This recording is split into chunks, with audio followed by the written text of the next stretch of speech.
Great India TV, हर खबर सच्चाई की ओर। वंचित समाज, कामगार, कर्मचारी, कष्टकरी घटकांना न्याय देण्याकरिता जातीनिहाय जनगणना करा मागणीसाठी भाकप, किसान सभा व आयटकच्या नेतृत्वात जिल्हाधिकारी कार्यालय वर विशाल मोर्चा। गडचिरोली सामाजिक न्यायाचे उद्दिष्ट साध्य करण्यासाठी जातीनिहाय जनगणना करून आरक्षणाची 50% मर्यादा उठविली पाहिजे।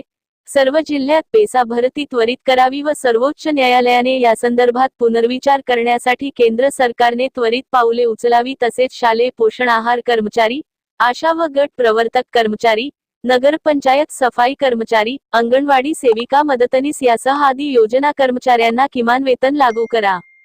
या मागणीसाठी 30 ऑगस्ट रोजी भारतीय कम्युनिस्ट पक्षाच्या नेतृत्वात राज्यभर तीव्र आंदोलन छेडण्याचा इशारा दिला होता। त्या अनुषंगाने जिल्हाधिकारी कार्यालय वर विशाल मोर्चा काढून विविध मागण्याचे निवेदन देण्यात आले। भारतीय समाज हा जातीबंद समाज आहे। सत्तेच्या व निर्णय प्रक्रियेच्या परिघामध्ये येथील बहुजन वंचित जात समूहाचे स्थान नगण्य आहे। या देशातील अनुसूचित जाती, जमाती व ओबीसी यांना निर्णय प्रक्रियेतील सर्वोच्च पदांवर संख्येच्या प्रमाणात स्थान मिळायला पाहिजे। वंचित जात समूहांच्या आर्थिक व सामाजिक न्याय मागासलेपणाचे कारण या जात समूहांना विकासाच्या प्रक्रियेत त्यांच्या हक्काचा वाटा मिळालाच नाही।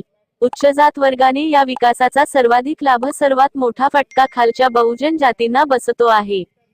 जिल्हा प्रतिनिधी सिरोंचा राजमोगली दुर्गम। आपला लाईट संपला रिचार्ज आपण आणणार कुठून, तर तो अन्यायकारक मीटर बंद झाला पाहिजे म्हणून आपली मागणी आहे। इकडे यावर्षी भरपूर पाऊस आला, अतिवृष्टी आला, नुकसान झाले लोकांना नुकसान भरपाई मिळाली पाहिजे। ज्यांनी पीक विमा काढलाय, शासन आजकाल पीक विमा नाही देत आहे। पीक विमा तुम्ही काढताय, मिळताय का? किती लोकांना मिळालाय पीक विमा? नाही मिळालाय। तर यावेळी आपल्याला मागणी आहे की शासनानं त्या कंपनीवर केस तरी करा किंवा आपला पीक विमा तर द्या।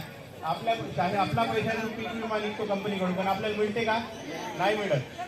पुन्हा आहे की शेतकरीला शेतमालाच्या खर्चाच्या 1.5 पट मिळाला पाहिजे। व नगरपंचायतमध्ये जे सफाई कामगार आहेत, जे आज इथं आले आहे, एटापल्ली, अळेरी, आरमोरीचे असेल, मुलचे राजे, बाकी आपल्या जिल्ह्यातले, राज्यातले, देशभरात जेवढे सफाई कर्मचारी आहेत त्यांना शासकीय नोकरी मिळाली पाहिजे। कंत्राटदार त्यांचे शोषण करत आहे, तर त्यांना शासकीय नोकरी मिळाली पाहिजे, किमान वेतन मिळाला पाहिजे, तर त्यांना सन्मानजनक पेन्शन मिळाला पाहिजे। या सर्व मागणीसाठी व इतर मागणीसाठी आपण इथं आलो आहोत। तर आज आपण उपस्थित असलेले डॉक्टर